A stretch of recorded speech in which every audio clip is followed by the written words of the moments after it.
Salut à toutes et à tous, ravi de vous retrouver pour un nouveau numéro de votre magazine Afrique Mag et durant lequel nous vous proposerons de découvrir dans la rubrique L'invité du magazine la nouvelle chaîne de radio Ifriqiya FM, une chaîne qui vient de voir le jour et qui se veut être une chaîne faite par les Africains et pour les Africains.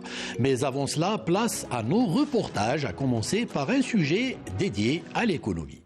Pour exploiter le potentiel de la zone de libre-échange continentale africaine ZLECAf et réaliser les promesses du marché commun, les différents États du continent doivent améliorer la production des biens et services pour avoir les mêmes chances dans la compétition économique. Avec 18% de la population mondiale, l'Afrique ne représente actuellement que 2% de la production et 3% du commerce dans le monde. Face à cette situation, il devient nécessaire de développer des chaînes de valeur régionales dans des secteurs en forte demande comme l'automobile, l'industrie agroalimentaire ou encore les produits pharmaceutiques, pour réduire la dépendance du continent aux produits finis venus d'ailleurs. La zone de libre-échange continentale africaine est entrée en vigueur en 2019 dans l'optique de relever substantiellement le commerce entre les États du continent. Mais plusieurs pays pourraient ne pas en profiter du fait de faibles capacités industrielles. L'édition 2023 du Forum des affaires de la ZLECAf, tenu du 16 au 19 avril en Afrique du Sud, a mis en exergue la nécessité de développer des chaînes de valeur régionales dans des secteurs en forte demande comme l'automobile, l'industrie agroalimentaire, les produits pharmaceutiques pour réduire la dépendance du continent aux produits finis venus d'ailleurs. Dans une étude que nous avons menée conjointement avec le Forum économique mondial sur l'engagement du secteur privé, permettez-moi de partager avec vous les estimations encourageantes suivantes. L'industrie automobile en Afrique devrait atteindre plus de 42 000 milliards de dollars d'ici 2027 en raison de l'augmentation de la demande intérieure, de la hausse des revenus et des projections élevées de croissance du commerce intra-africain. Deuxièmement, le commerce des produits agricoles au sein du continent devrait augmenter de 574% d'ici 2030 si nous éliminons les droits de douane sur les produits agricoles. La ZLECAf a également le potentiel de remonter le commerce intra-africain de produits pharmaceutiques dont seulement 3% de la demande est actuellement satisfaite par le commerce intra-africain, ce qui conduirait à des chaînes d'approvisionnement de la santé plus résilientes.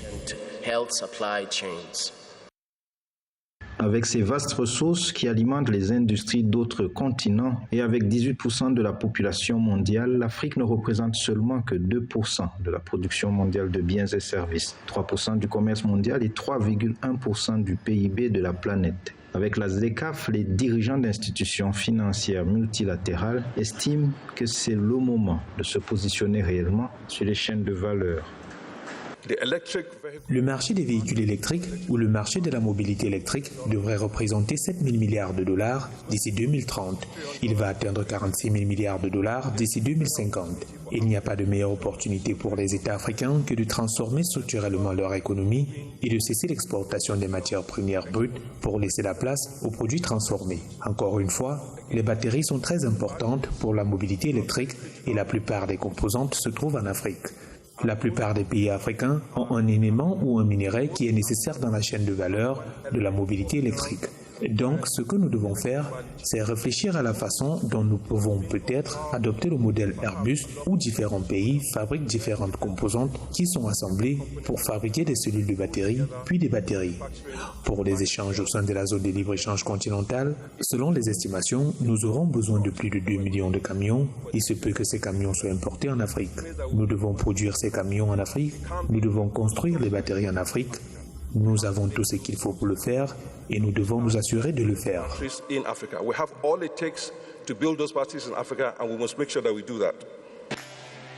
Pour s'assurer que le commerce intra-africain fonctionne, il est nécessaire de le développer déjà au sein des communautés économiques régionales, puis faciliter les échanges entre régions. L'Union africaine œuvre dans cette perspective et veille aussi à ce que les États aient les informations essentielles. At the level of policy advisory, the Commission En matière de politique, la Commission de l'Union africaine travaille avec les États membres pour veiller à ce qu'il y ait suffisamment d'informations factuelles sur les chaînes de valeur régionales, le marché, les infrastructures de santé résilientes, la sécurité alimentaire et la paix. Plus important encore, nous avons besoin d'une collaboration étroite pour l'industrialisation verte. Alors que le continent contribue pour moins de 2% aux émissions mondiales de carbone, il est tout aussi important de ne pas s'éloigner de cette meilleure pratique à mesure que nos pays s'industrialisent. It's equally important that we don't degrade from this already leading example as we industrialize. Le développement de la production, des services et des capacités industrielles pourrait permettre aux États du continent de tirer parti des dépenses de consommation de l'Afrique, qui devraient atteindre 6 700 milliards de dollars d'ici 2030, selon la BAD. Santé à présent. Qu'est-ce que l'Africa CDC? Il s'agit au fait de l'Agence de santé publique de l'Union africaine et qui a pour but de soutenir les initiatives de santé publique des États membres et renforcer la capacité de leurs institutions sanitaires pour faire face aux menaces de maladies. Jean Casséa, le médecin de 53 ans au CV impressionnant et à la carrière riche, a été nommé directeur général de Africa CDC. Il nous dévoile les chantiers prioritaires de son agence, notamment face à la résurgence de plusieurs maladies et épidémies sur le continent. Œuvrer à la transformation structurelle du système de santé africain, impliquer davantage les jeunes dans le domaine sanitaire, combler le déficit en infrastructures de santé et garantir des soins de santé de qualité. Ce sont quelques chantiers prioritaires sur lesquels devrait travailler le nouveau directeur général des centres africains de contrôle et de prévention des maladies, Africa CDC. Officiellement entré en fonction le 17 avril 2023, le mandat de Jean Casséa à la tête de Africa CDC, institution spécialisée de l'Union africaine qui vise à assurer la sécurité sanitaire, intervient au moment où les besoins de l'Afrique en matière de santé vont croissant, principalement en raison de la résurgence des maladies infectieuses à travers le continent. En réalité, comme on dirait, j'ai entre mes mains la vie de tous les Africains. Donc, c'est de m'assurer que toutes les maladies sont contrôlées, que toutes les épidémies sont répondues à temps et surtout avoir un dialogue stratégique avec tous les partenaires qui voudraient investir dans le domaine de la santé en Afrique. Originaire de la République démocratique du Congo, Jean Casséa est un expert chevronné en stratégie et en santé publique. Avec plus de 20 ans d'expérience en santé publique, il est diplômé en médecine de l'Université de Kinshasa et titulaire d'un master en santé publique de l'Université Henri Poincaré en France, de l'Agence américaine d'aide au développement USAID, au Fonds mondial, en passant par le bureau d'Atlanta du CDC américain, l'UNICEF, l'Organisation mondiale de la santé, la Fondation Clinton, l'Alliance du vaccin Gavi, la Fondation Gates. Le médecin de 53 ans s'est investi dans le déploiement de plusieurs plans de lutte contre la poliomyélite, la rougeole, la méningite, le VIH, la tuberculose ou le paludisme en RDC, en Angola, en Côte d'Ivoire, en République du Congo et en Namibie. C'est une très longue carrière, une carrière semée de beaucoup de joie, mais aussi de beaucoup de douleurs. J'ai dirigé l'équipe qui a découvert le vaccin méningite qu'on appelle MENAFRIVAC. Et ça, c'est l'une de mes grandes réussites dans le domaine de la santé publique. Les chantiers sont importants au moment où l'Afrique traverse une crise sanitaire, économique et sociale sans précédent depuis 3 décennies, nécessitant une réponse rapide face aux urgences de santé publique. Épidémie, paludisme, famine, retard de vaccination, abaissement du niveau de vie, inflation, sous-investissement des États dans le secteur sanitaire, développer l'autonomie financière de l'agence de santé, accroître sa visibilité, mais aussi baisse historique de l'aide publique au développement sont les nombreux défis sur lesquels Jean Casséa devrait se pencher durant son mandat. Dans mon programme, c'est comment rendre cette organisation qui n'est pas très connue par les communautés, mais plutôt par les décideurs, une organisation des communautés africaines. Et c'est de notre responsabilité d'appuyer les pays et de s'assurer que les communautés ont l'information à travers tous les mécanismes que nous mettons en place. Pour rappel, Jean Casséa a été élu à la tête d'Africa CDC le 18 février 2023 pour un mandat de 4 ans par les chefs d'État du continent lors de la 36e session ordinaire de l'Assemblée de l'Union africaine, succédant ainsi au virologue camerounais John Kengasong. Il est le premier directeur général de Africa CDC, élu par les chefs d'État africains, tout en proposant des mécanismes de financement innovants qui sollicitent les communautés elles-mêmes. Jean Casséa espère rendre les Africains davantage acteurs de leur propre santé. Santé toujours pour parler cette fois-ci de l'hémophilie, cette maladie hémorragique génétique qui empêche le sang de coaguler, causant des saignements anormalement longs en cas de blessure, pouvant causer la mort de la personne blessée. Une maladie qui reste malheureusement très peu connue. Des rencontres sont alors organisées pour aller à la rencontre des populations afin de les sensibiliser sur les dangers de l'hémophilie, mais aussi sur les traitements possibles. La rencontre est certes sobre, mais elle témoigne de l'engagement des hémophiles de Thiès. Ils ont choisi la promenade des Thiessois pour abriter cette journée afin de sensibiliser les populations sur leurs maladies très rares et peu connues. La seule hématologue de la région a animé un panel axé sur l'hémophilie et l'accès aux soins et aux traitements. Il est tout à fait normal qu'aujourd'hui qu'on puisse aborder la question de l'hémophilie, qui est une maladie chronique, qui est responsable de deux problèmes de santé publique, qui est l'handicap dont elle est à l'origine et aussi les causes de décès par hémorragie. L'hémophilie est une maladie qui est due à un déficit de facteurs de la coagulation. Il y a deux types. Il y a l'hémophilie A, qui est due à un déficit du facteur 8, et il y a aussi l'hémophilie B, qui est due à un déficit du facteur 9. Comme à l'échelle nationale, dans la région de Thiès aussi, les patients sont sous-diagnostiqués et ils tournent autour d'une cinquantaine, dont le plus grand nombre est constitué d'enfants. La majeure partie des enfants décèdent avant même l'accès au diagnostic. Le mode d'apparition sont d'habitude des hématomes lors des traumatismes mineurs ou bien le plus souvent lors de la circoncision, où un bilan standard n'est pas fait avant la circoncision, qui est le bilan d'hémostase. Et dans ce cas-là, quand on fait la circoncision, on a un saignement important qui peut entraîner la mort ou le décès de ces enfants-là. Nous misons beaucoup sur la sensibilisation, parce que même au niveau national, le nombre de diagnostiqués tourne autour de 300, alors qu'on nous dit que ce chiffre peut être multiplié par 4 au niveau national, parce que c'est une maladie inconnue.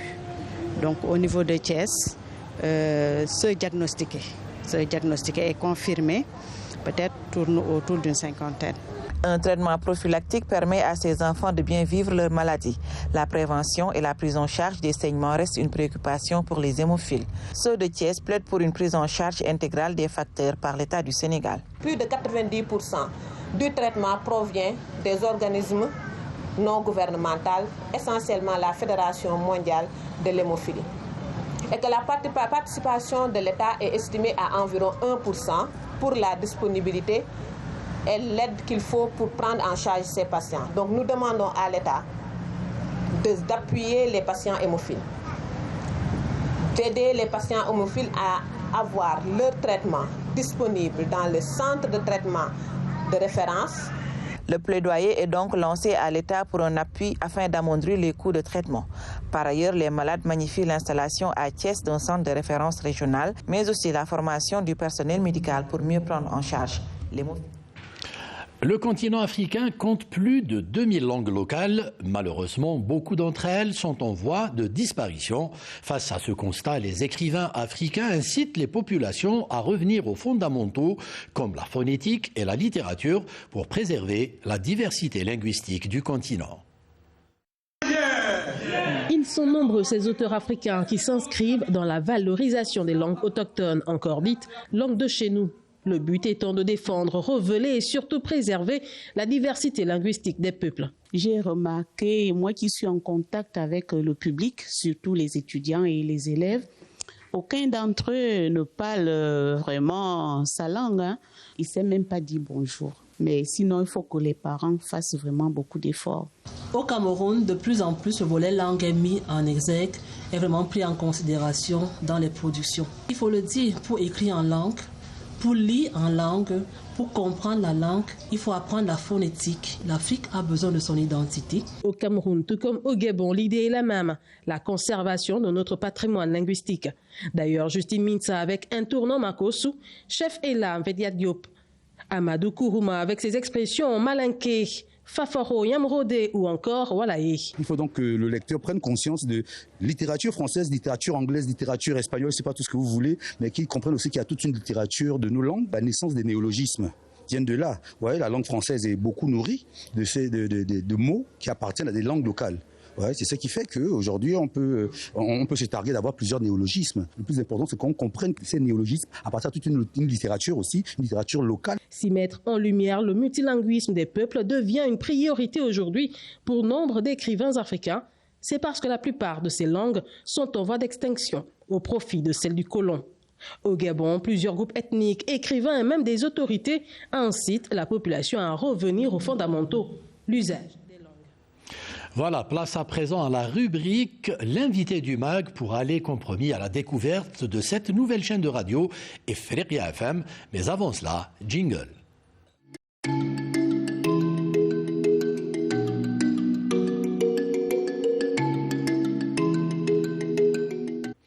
Et pour en parler, qui de mieux que le directeur de cette nouvelle chaîne, en l'occurrence notre ami et confrère Mohamed Saïm. Mohamed Saïm, bonsoir. Oui, bonsoir. Et merci d'avoir accepté notre invitation, malgré un programme très chargé. Merci à ça, vous. Je le sais. Merci à vous de nous avoir invités, Halim. Voilà, très bien. Alors, nous allons faire exception. D'habitude, l'invité du MAG, c'est l'invité au singulier.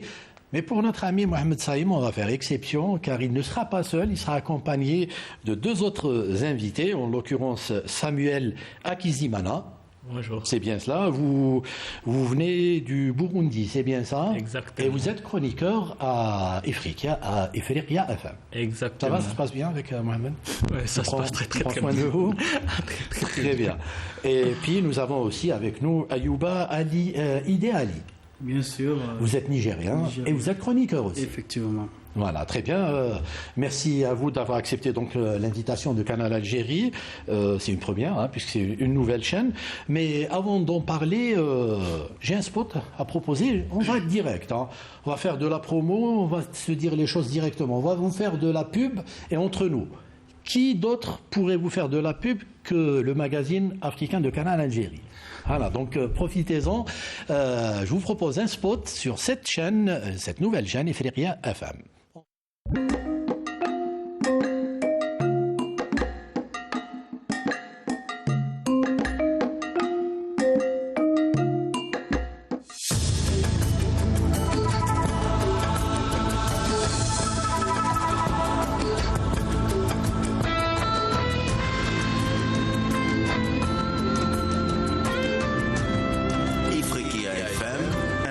Au cœur de l'Afrique sur des ondes 100% africaines.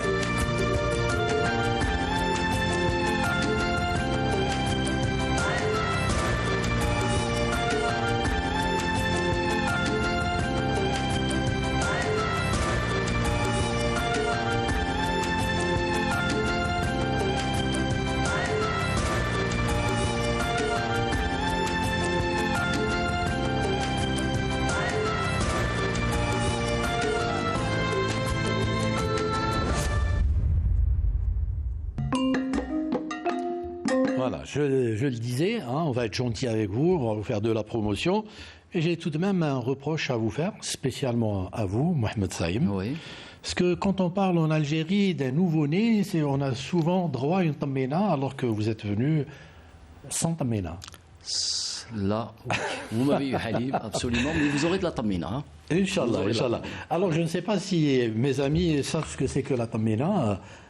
Vous, quand il y a un nouveau-né, vous faites quoi dans vos traditions?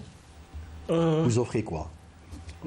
Au Burundi, par exemple, ou au Niger, par exemple, quand il y a un nouveau-né, les gens ne viennent pas les mains vides. Oui. Ils viennent soit avec un petit cadeau. Vous êtes venu avec un spot et pas mal d'images de Ifriqiya FM, c'est déjà beaucoup. Bien sûr. Ouais. Donc, chez vous, c'est des cadeaux? Bien sûr, des cadeaux. Des plats peut-être? Des plats, souvent oui, des plats cuisinés, ainsi de suite. Ça peut être des pagnes, ça peut être... en tout cas, chacun vient avec ce qu'il peut.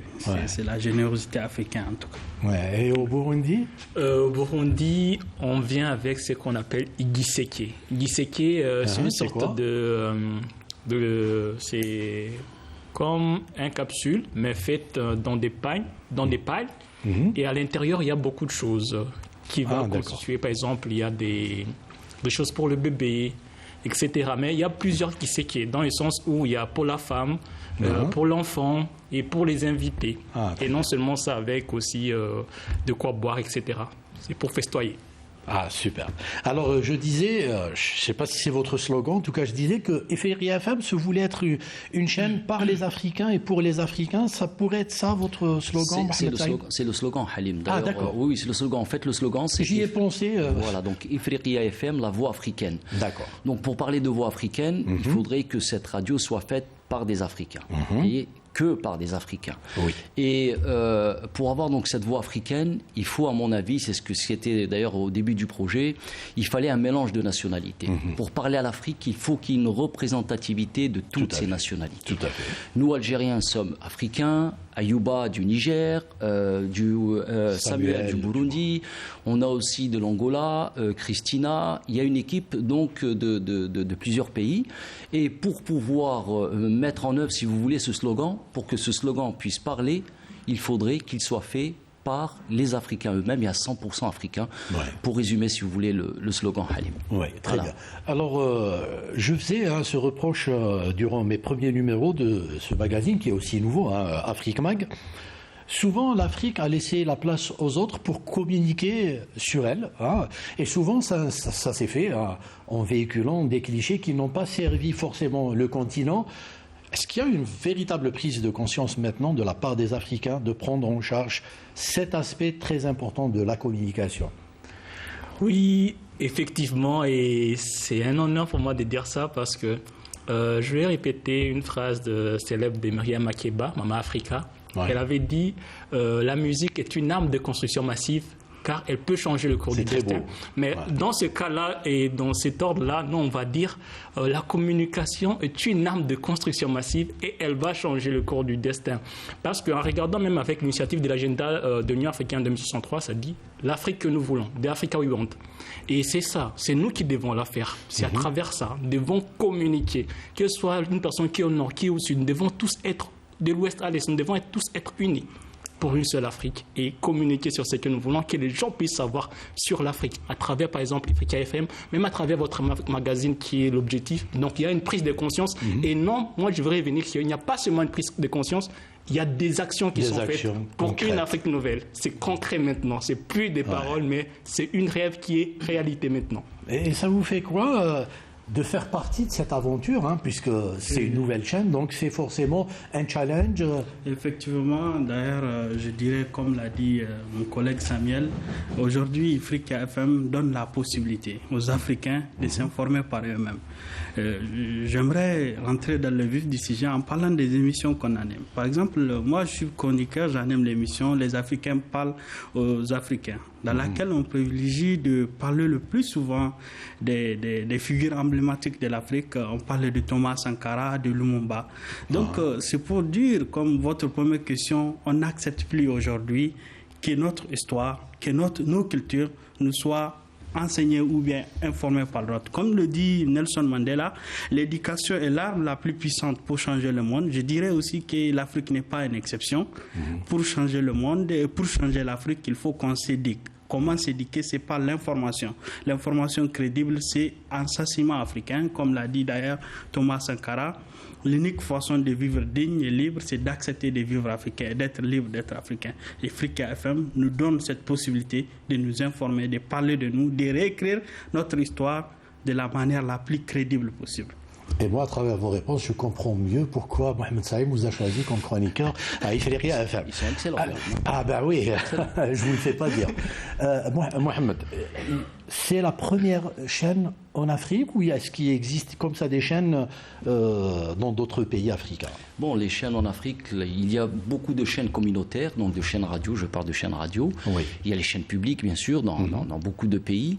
Mais je pense qu'une chaîne comme celle-ci, où vous avez un réseau quand même de correspondants assez important, mais surtout peut-être la particularité, c'est qu'il y ait, c'est de pouvoir, on a mis en place une petite famille où vous avez ces diverses nationalités, où vous avez la possibilité de donner la parole à Ayouba qui, lui, est du Niger, de donner la parole à Samuel qui, lui, vient du Burundi, de donner la parole à Christina qui vient de l'Angola, de Joseph du Cameroun et autant de nationalités, parce que c'est ce qu'on va faire. C'est une manière, c'est un message qu'on renvoie à travers cette radio. C'est pour dire que nous arrivons à nous rassembler, nous tous.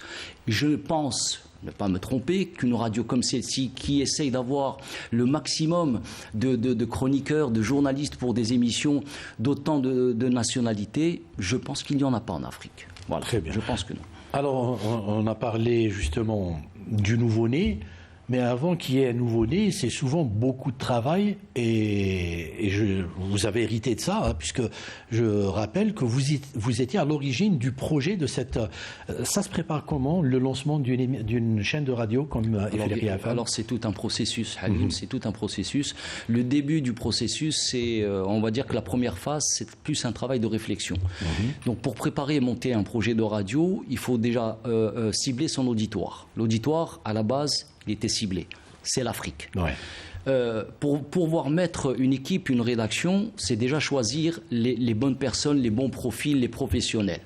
Pour pouvoir parler à l'Afrique, il fallait aussi choisir, comme on le disait à l'instant, des chroniqueurs et des journalistes de plusieurs nationalités. L'idée, c'est une idée quand même assez ingénieuse, c'est de pouvoir rassembler toutes ces nationalités. Et donc la phase de réflexion, c'est aussi réfléchir aux produits que l'on va offrir.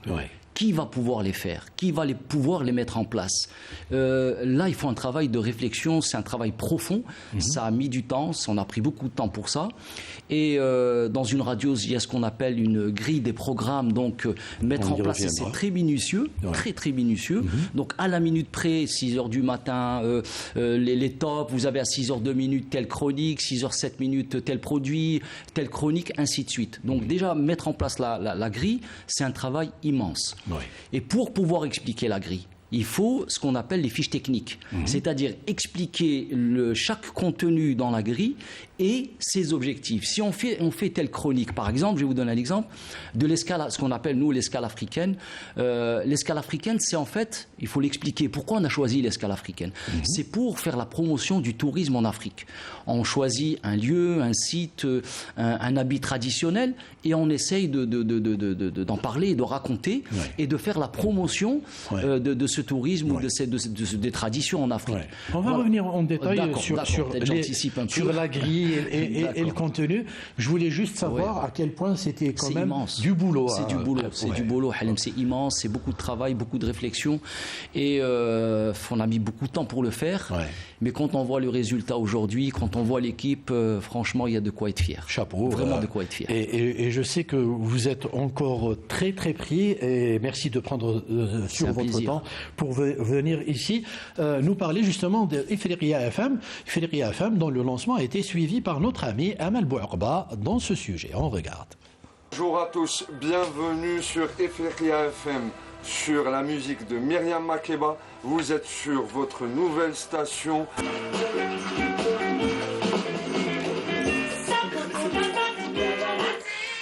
La voix de Myriam Makeba, icône de l'Afrique, résonne pour la première fois dans ce studio et donne le temps. Bienvenue sur les ondes de la nouvelle radio Ifriqiya FM, la voix de l'Afrique. Une radio portée par une équipe dynamique de journalistes passionnés et motivés. C'est avec beaucoup d'ambition que cette équipe entame cette nouvelle aventure médiatique sous la houlette de leur mentor. Ifriqiya FM, la voix africaine, c'est tout simplement une radio qui du Mali, du Sénégal, du Burkina, du Tchad, et nous avons aussi bien sûr une équipe d'Algériens comme nous, donc des chroniqueurs, des journalistes qui seront au service de l'Afrique. Il y a le français, il y a l'arabe, il y a le tergui, il y a le hausa et le bambara qui sont des langues africaines. Le hausa, généralement, c'est très utilisé au Niger, mais également une partie du Mali, mais de l'Afrique. Il y a aussi le bambara, et nous comptons dans un avenir très proche, pourquoi pas, intégrer aussi la langue anglaise et d'autres langues africaines, pourquoi pas le swahili, le peul et d'autres langues, pour pouvoir parler à l'Afrique. Vous savez, il y a l'agenda africain de 2030. Dans une Afrique multiculturelle, cette nouvelle radio se veut un moyen puissant pour diffuser une information objective et accompagner les défis du continent. Voilà. Alors, moi je voudrais savoir, vous avez été approché comment et est-ce que vous avez répondu oui directement, sans aucune hésitation? Bon, je dirais que quand il s'agit de l'Afrique, quand vraiment une idée aussi grandiose, aussi ingénieuse nous est proposée, en tant qu'Africain, en tant que jeune conscient, on ne peut qu'aimer et embrasser l'idée. Donc on est tombé amoureux de l'idée que nous a été proposée et nous avons, au fond, parce qu'au fond de nous, en tant que jeunes, nous voyons tout ce qui se passe.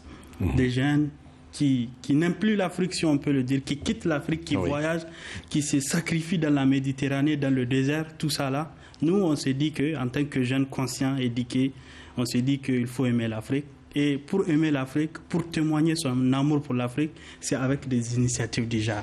Parler aux Africains. Parler de cette fierté africaine. Comme il l'a dit, ils font d'ailleurs la promotion du tourisme en Afrique. Quand on parle de l'Afrique, quand on aime l'Afrique, c'est contagieux au fait. Voilà. Au départ, vous viviez déjà en Algérie. Vous faites quoi en Algérie, par exemple, Samuel? Je vous remercie beaucoup. En Algérie, je suis arrivé en tant qu'étudiant boursier. Voilà, donc oui, en tant qu'étudiant boursier, après, fur du temps, il y a eu la création d'une entreprise, une entreprise avec une Algérienne, on a ouvert une entreprise ici. Et après ça, il y a aussi l'approche d'Africa FM. Moi, ce qui me tient à cœur, pourquoi je veux dire ça, c'est que nous, en tant qu'Africains, nous savons ce qui se passe en Afrique. Et à travers ça, nous devons apporter notre pierre à l'édifice. Donc, en sachant que la communication, moi je reviens sur cette phrase, est une arme de construction massive. Donc, c'est à nous de montrer aux autres en disant ce qui se trouve en Afrique. Par exemple, vous avez proposé comme il a proposé à travers la petite escale qu'on fait exactement, c'est pour montrer en disant pourquoi tu dois toujours visiter le Maldives, tu peux visiter d'autres pays, notamment l'Algérie, le Madagascar, etc. Il y a beaucoup de choses à visiter en Afrique, il y a beaucoup de choses, mais c'est à nous de les valoriser. Parce qu'il y a longtemps, on avait cette tendance à attendre que les autres le font à notre place, mais c'est faux. Maintenant, on est conscient, on a parlé que nous sommes tous conscients ici. Maintenant, c'est à nous de valoriser ça, parce que personne ne le fera à notre place. Donc, c'est un combat. Donc, quand j'ai été approché, c'est une rêve réalité qui est devenue réalité parce que si on ne le fait pas nous-mêmes et si la jeunesse ne prend pas cette arme avec aussi l'appui de tous les mentors qui sont autour de nous, personne ne le fera à notre place. Donc, c'est une arme de construction massive et nous sommes là pour ce challenge, montrer la vérité sur l'Afrique, que les gens puissent connaître c'est quoi l'Afrique. Il y a beaucoup d'étudiants ici, africains, ici en Algérie. Ça peut constituer un véritable réservoir pour vous, Mohamed Saïm, pour votre radio. Oui, c'est un vivier. D'ailleurs, on compte, oui, pourquoi ne pas aussi travailler sur d'autres émissions où on pourrait les inviter à participer à des émissions, mais aussi à être des chroniqueurs. Ils sont les bienvenus. Je voulais juste rebondir, Halim, si je peux me permettre, sur ce qu'a dit Samuel. Il a évoqué le mot conscience. Africa FM, comme vous le savez d'ailleurs, ce qui se passe un peu dans le monde avec toutes ces mutations, l'Afrique aussi donc est en mutation, dans le bon sens, l'Afrique, et il y a un éveil des consciences aujourd'hui en Afrique. Et Africa FM, comme l'a dit Ayouba, comme l'a dit Samuel, contribuera justement à cet éveil des consciences en Afrique. Donc à donner des produits, à éclairer l'opinion publique et voilà, à écrire notre propre histoire et qu'on n'attende pas à ce qu'on nous écrive cette histoire. Très bien. Alors, c'est nouveau, c'est tout chaud, comme dirait l'autre. Vous avez commencé avec quoi comme contenu, comme grille? Vous proposez quoi à part l'escale africaine? Et je rappelle que Canal Algérie a aussi un rendez-vous qu'elle donne aux téléspectateurs et qui a aussi pour titre l'escale africaine, sauf que nous avons l'avantage de l'image, donc nous faisons voyager nos téléspectateurs et nous leur faisons découvrir pas mal de villes africaines qui sont vraiment à couper le souffle. Alors la magie de la radio, c'est qu'elle fait travailler votre imagination. La télé, vous avez en face de vous des images qui s'écoute, comme dirait notre ami voilà. Mais la radio vous fait travailler l'imagination. Quand un produit est bien fait, d'ailleurs ils ont eu une petite expérience quand ils ont travaillé les chroniques et les escales, quand il y a un bon habillage, quand c'est bien raconté, quand il y a de la bonne réalisation derrière, croyez-moi que vous voyagez. Et les sonorités, les sonorités africaines. C'est très voilà. Donc j'ai oublié votre question, Halim, c'est par rapport au contenu. C'est bien cela. Donc le contenu, on a on va dire, on a plongé. Généralement, une radio, quand elle débute avec 4 heures, 5 heures de production. Et nous, on a démarré avec c'est du H24, avec 19 heures, on va dire, de production propre à Ifriqiya FM, ce qui est énorme. Bon, il y a de la rediffusion, bien sûr, à l'intérieur. Oui, c'est clair. Il y a des émissions, donc on a opté pour des formats relativement courts en radio. Au lieu d'aller vers des 52 minutes, on a préféré des 26 minutes, donc des émissions débat. D'ailleurs, Ayouba et Samuel participent à des émissions. Il y a une émission qui s'appelle « Les Africains parlent aux Africains ». C'était la dernière émission Ayouba, c'était sur Thomas Sankara, je crois. Voilà, Thomas Sankara. Et il y a d'autres émissions. Il y a une émission qu'on a appelée aussi Brassage, donc Brassage des cultures. C'est une émission socio-culturelle. Et il y a une émission culturelle qu'on a appelée aussi Senteurs d'Afrique, là où on pourrait peut-être, pourquoi pas, faire connaître les artistes et les talents africains en Algérie et en Afrique à travers des reportages. Et il y a aussi un point très important, Halim, c'est que on a une équipe qui est à Tamanrasset. Il y a une rédaction, une annexe à Tamanrasset. Voilà, donc une équipe qui est sur place avec une rédaction, un studio. Et on décroche à 16h. Donc à 16h, entre 16h... l'antenne à l'équipe. Voilà, 16h hors GMT jusqu'à 19h hors GMT. On décroche et on donne, donc on se connecte au studio de Tamanrasset. Et à Tamanrasset, là, vous avez trois autres langues. Il y a le Tamashek, donc le Telgi, le Hausa et le Bambara. J'avais une question justement sur les langues. Voilà, pour vous dire, juste pour vous dire que il y a aussi tout un travail et des programmes qui se font à partir de Tamanrasset. Il y a des émissions débat, donc des émissions géopolitiques très pointues, des émissions économiques aussi sur la géoéconomie, le sport, la géopolitique du sport par exemple, et voilà, des émissions culturelles et ça se passe comment? Ce sont des émissions qui vous ont été proposées ou ce sont vos propres propositions? Bon, comme l'a dit d'ailleurs le directeur, nous travaillons en équipe. Quand on parle d'équipe, c'est vraiment un nombre de personnes qui se regroupent et qui discutent. Discutent par rapport, vraiment, comme il l'a dit d'ailleurs, une jeunesse consciente, une équipe, vraiment une petite famille, où on discute, on regarde les défis, les enjeux, les dangers aujourd'hui auxquels on fait face en tant qu'Africains, et puis on propose. Voilà, je dirais que c'est un travail d'équipe. C'est, voilà, conformément aux attentes des auditeurs, bien sûr. Donc, ce sont vos propositions après avoir discuté voilà, de ce qui tamisé, pourrait intéresser justement l'auditeur africain. Vous vouliez dire juste pour compléter ce qu'il a pu dire, par exemple, je suis un passionné de l'économie, etc., entrepreneuriat. J'interviens dans une émission qui me tient à cœur, qui est Eco-Sahel.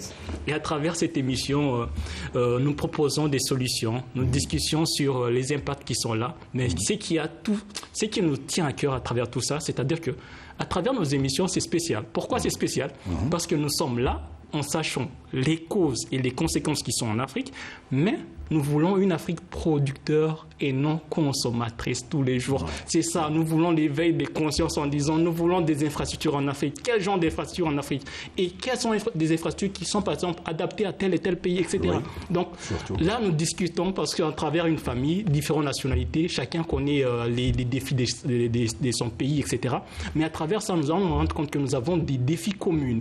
Mais à travers ça, quelles sont les possibilités? Qu'est-ce qu'on devons apporter économiquement en Afrique, etc. Donc, comme on a pu le dire, il y a plusieurs émissions et en tant que famille, nous nous asseyons, nous regardons les problèmes qui sont là, qu'est-ce que nous pouvons apporter, qu'est-ce qui est apporté, mais avec un but, une nouvelle conscience en Afrique. Pour l'Afrique productrice. En tout cas, il y a matière, et puis avec l'enthousiasme de ces jeunes. Juste pour dire, pour rebondir sur ce que dit Samuel, c'est que les problèmes en Afrique se règlent par les Africains. En résumé, c'est ça, Samuel. Exactement.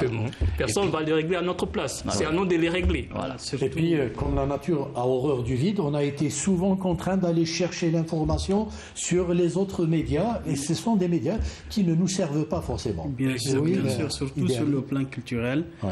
Aujourd'hui, quand quelqu'un d'autre vient t'enseigner votre culture, c'est vraiment lamentable. Donc, Ifriqiya FM, comme le dit le slogan, la voix africaine. Les Africains qui s'adressent aux Africains. Pourquoi? Parce qu'il n'y a pas mieux. Personne ne peut nous raconter notre vie quotidienne, ce qu'on vit, ce qu'on mange, comment on danse, comment on célèbre. Il parle d'ailleurs de l'émission dans laquelle on parle des artistes. Récemment, on a parlé des Ghetto Quiz avec l'animatrice Amina. C'était vraiment bien parce que ces jeunes enfants orphelins qui, par leur talent, ont pu vraiment être reconnus dans le monde entier. Ils sont devenus des artistes et grâce à cela, ils ont pu payer leur éducation et puis financer des ONG caritatives, ainsi de suite. Donc l'Afrique a du potentiel, l'Afrique a du talent, mais il faut le faire savoir. Il faut le faire entendre. Je crois que le temps est venu. Je crois vraiment que le temps est venu. Et ça se ressent en Afrique, ça bouge tout le temps. Mohamed Saïm, vous avez pris ce défi d'émettre 24 heures sur 24, et pourtant vous avez une équipe plus ou moins réduite, que vous allez peut-être... le nombre de correspondants, par exemple, que vous avez? Alors, on a 11 correspondants de 9 pays. Donc au Niger, on en a 2, Mali 2. Donc ça fait une totalité de 9 correspondants. 11 correspondants de 9 pays. Ça se passe comment pour choisir ces correspondants? Il faut avoir un petit réseau, il faut connaître les gens. Donc, c'est sur recommandation. Voilà, vous les sollicitez, vous les connaissez, et puis voilà, donc vous faites votre proposition. Est-ce qu'ils sont prêts à justement à travailler avec vous, à collaborer avec vous, à être le journaliste in situ pour apporter l'information? Oui, il y a tout un travail qui se fait derrière. Le gros du travail, c'est la rédaction de l'information, puisque... Non. Alors le gros du travail, c'est la rédaction, mais pas au sens de l'information. Donc nous, c'est plus une chaîne de production. On produit, il y a beaucoup d'émissions. Je ne me rappelle plus du nombre, mais on a un nombre important d'émissions. L'information, par contre, où on a des flashs, par exemple, à la matinale, vous avez 6h30, 7h30, c'est des flashs en langue française. À 8h, on a une édition de l'information assez complète en langue française. 9h, un retour sur l'information, un bulletin d'information de toute la matinale. Et puis après, vous avez 10h, le flash en arabe, 11h, et midi, le journal en arabe, et des flashs l'après-midi. Donc, il y a plus de production que d'information. Et dans la production, on a des émissions qui vont en profondeur. C'est-à-dire quand vous avez une émission de 26 minutes, vous avez aussi de l'information à l'intérieur. Donc, grâce à cette méthode, vous pouvez être aussi une source d'information. Au-delà du fait d'avoir des correspondants, mais aussi créer l'information. C'est le but. Voilà. À travers les correspondants notamment. Aussi. Et c'est un réseau qui est appelé justement à se développer. Vous avez eu des échos par rapport à la communauté disons, estudiantine qui existe déjà en Algérie. Vous faites la promo, vous leur dites qu'il y a une nouvelle chaîne, les fréquences. Il faudra penser à rappeler justement les fréquences tout à l'heure. Donc effectivement, moi personnellement, je suis Elle a été bien accueillie. Voilà, je suis le secrétaire général de l'ensemble des étudiants nigériens en Algérie. Cela m'a permis vraiment de dire à mes camarades que je dirige d'ailleurs, voilà une initiative panafricaniste, voilà écouter, découvrir l'Afrique à travers Africa FM. Donc comme vous l'avez dit d'ailleurs, l'Algérie regorge vraiment beaucoup de ressources quant au brassage des étudiants.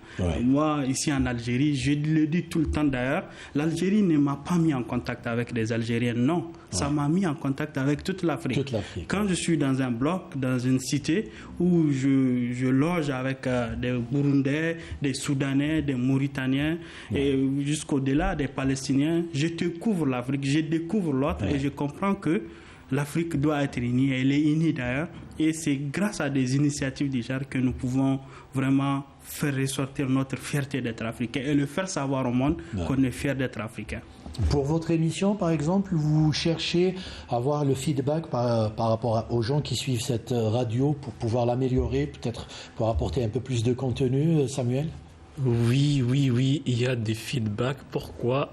Parce que comme on l'a dit, c'est à travers aussi des échos.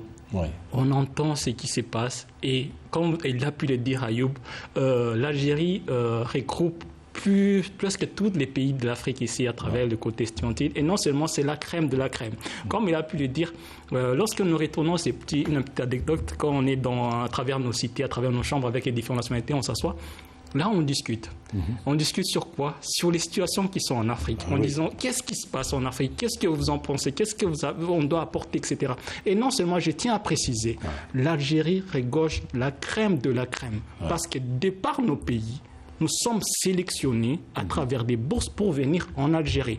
Et maintenant, imaginez un bloc de différentes nationalités confondues, regroupées, en train de discuter pour apporter certaines solutions en Afrique. C'est là où ça revient en disant, il y a beaucoup de changements parce qu'il y a une éveil en Afrique et l'éveil, il est là. Parce que tous ces gens-là, qu'on se regroupe, il n'y a qu'une seule chose dans la bouche, une Afrique nouvelle, faite par ces populations nous voulons travailler, nous sommes là en train de travailler pour cette Afrique parce que c'est le berceau de l'humanité. Personne ne le fera à notre place. Et nous voulons, comme moi je viens surtout sur l'initiative de l'agenda 2063 de l'Union africaine, l'Afrique que nous voulons, et elle est là. Et une phrase mythique que j'aime dire beaucoup de personnes vont rigoler parce qu'ils savent. Ce sont les rêves les plus forts qui peuvent changer le cours du destin. Et maintenant, le destin est déjà réalisé. Il y a beaucoup de choses qui sont en train de se faire. C'est dit avec beaucoup d'énergie. Et puis ces étudiants-là, ils sont appelés à rentrer chez eux. Donc s'ils reviennent avec toute cette énergie que vous dégagez aujourd'hui, l'Afrique a de beaux jours devant elle. Mohamed Saïm, pardon, je casse tout. Pour pratiquement terminer l'émission, puisque c'est bientôt la fin, quelles sont les contraintes que vous rencontrez comme ça quand on débute une chaîne? Je présume que ce n'est pas toujours facile au début. Non, honnêtement, il n'y a pas de contrainte pour le moment. C'est-à-dire que là, on est pratiquement, on va dire, à 10 jours depuis le lancement. Oui. Peut-être des petits couacs, mais alors tout minime, mais sans plus. Oui. Sinon, comme l'équipe a été préparée, formée bien à l'avance, on a eu des formateurs, donc il suffit juste de bien gérer, et puis ils sont tous disciplinés, il n'y a rien à dire. Plus que ça, ils sont tous engagés, on le ressent à travers les propos de Samuel et de Ayoub, mais du reste aussi de toute l'équipe. Ils sont engagés, et ils sont, donc il n'y a pas de difficulté. On est admiratif. Ouais. Et en plus, ils sont tellement engagés. L'un est venu avec une très belle chemise africaine, et l'autre, avec une chaîne autour avec la carte de l'Afrique. Ouais. Vous, les jeunes, vous attendez quoi de Ifriqiya FM? On n'entend rien, juste ce qu'on peut dire, on est là pour travailler ensemble, pour donner cette voix, comme on dit, la voix africaine, pour que même les générations qui viennent, ils sachent la réalité de l'Afrique. Donc nous sommes là, nous attendons rien, nous sommes là pour foncer ensemble. Donc qu'est-ce que l'Afrique attend de nous, c'est ce qu'on pourrait dire. Donc Ifriqiya FM, c'est vraiment une expérience, comme je le dis, une belle expérience. On est dans une famille qui sera gravée, parce que on est dans une famille avec vraiment, on collabore, on découvre beaucoup de choses. Comme il l'a dit, on a été formé aussi. C'est pas du jour au lendemain, on a appris des choses, on a appris comment les choses se font, grâce à l'expérience d'ailleurs des gens qui connaissent déjà le terrain. Donc moi, je peux que conclure avec vraiment ce poème de David Diop qui dit Afrique, mon Afrique, Afrique des fiers guerriers, Afrique que chante ma grand-mère au bord de son fleuve lointain. Je t'ai jamais vu, mais mon regard est plein de ton sang. C'est-à-dire, David Diop, c'est un jeune écrivain, d'ailleurs, qui est mort dans les trentaines. Il aimait l'Afrique. Il aimait l'Afrique sans jamais voir l'Afrique. C'était sa grand-mère qui lui racontait comment était l'Afrique. Donc, nous aimerons vraiment, nous aussi, sentir cet amour d'être africain. Pourquoi aller en Europe? Pourquoi être enseigné par des Européens de notre histoire si l'Afrique a été divisée lors de la conférence de Berlin sans que nos grands-parents soient. Aujourd'hui, ce n'est plus le cas. Il s'agit d'une jeunesse consciente, informée et qui connaît les défis et les déficits auxquels elle va faire face. Voilà, donc Ifriqiya FM nous donne cette possibilité de s'informer, d'être fier d'être africain et surtout de faire la promotion de l'Afrique. Et moi, je vais surtout finir par être jaloux de Mohamed Saïm d'avoir déjà à ses côtés. Mohamed Saïm, on parlait tout à l'heure dans l'un des reportages justement d'Afrique Mag de la nécessité de préserver cette diversité linguistique.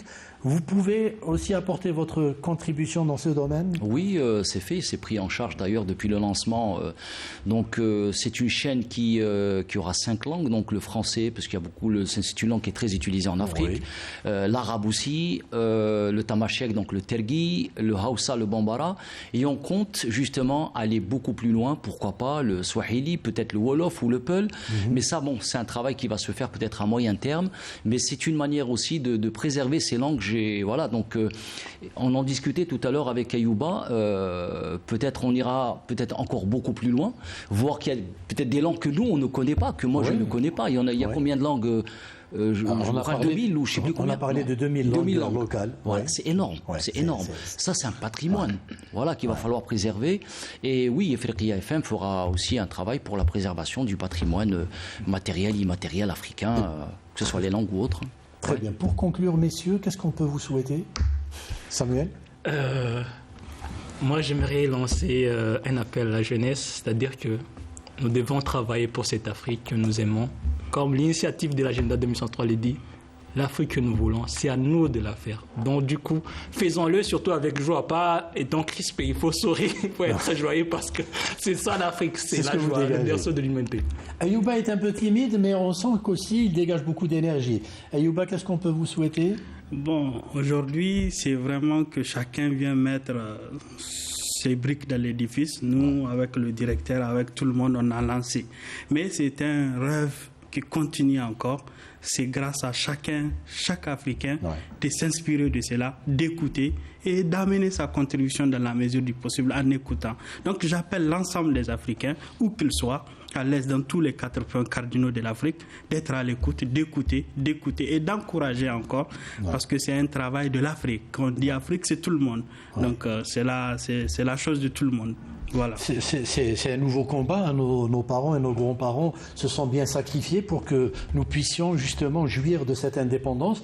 À nous de conquérir une autre indépendance sur tous les plans culturels, économiques. Mohamed Saïm, mission quand même assez lourde qui vous attend. Assez lourde, mais je pense que vu comment on a commencé, moi je pense que tout est réalisable. Tout est réalisable. Pourquoi? Quand vous sentez l'engagement de ces chroniqueurs, de Samuel, de Ayouba ou de toute l'équipe, on se dit la force est là. Donc il faut avoir un peu de courage, continuer à travailler, il y a du travail à faire, on va le faire et surtout qu'on le fait avec beaucoup de plaisir et beaucoup d'engagement et c'est ce qui fait la force de Ifriqiya FM, la voix africaine. Très bien, alors juste une info, nous sommes à la veille d'une rencontre importante de l'Union africaine de radiodiffusion. Voilà, l'UAR, donc c'est l'Union africaine des radios diffusion, c'est la 14e session et au sein de cette union justement l'Algérie occupe la seconde place, c'est une place assez importante et donc c'est une réunion quand même c'est une union qui va faire qui fait le travail de l'Afrique à travers ses médias et voilà donc une union et des radios, télévisions africaines. Et qui est importante parce que grâce à cette plateforme par exemple nous bénéficions de pas mal de reportages. Pour alimenter ce magazine. Absolument, et c'est valable. Donc ça sera bien aussi pour Ifriqiya FM et toutes les radios, comme pour la télé. Donc proposer des produits et pouvoir bénéficier des produits et faire un échange de produits radiophoniques et donc au niveau de l'Afrique, un échange avec toutes les radios. Voilà. Messieurs, merci d'avoir accepté notre invitation. On vous dit bon vent, bon courage dans tout ce que vous faites. Vous revenez quand vous voulez. Moi, je sens que c'est une première, mais c'est pas la dernière, puisque j'aurai vraiment besoin de vous dans ce magazine. Vous allez m'épauler de temps en temps. On le fera, sans hésiter. C'est une promesse que j'enregistrerai puisque l'image est là. Alors, faites attention, Mohamed Saïm. Merci beaucoup. Merci à vous de nous avoir suivis. On vous donne rendez-vous dans un autre numéro d'Afrique Mag. D'ici là, portez-vous bien. Salam.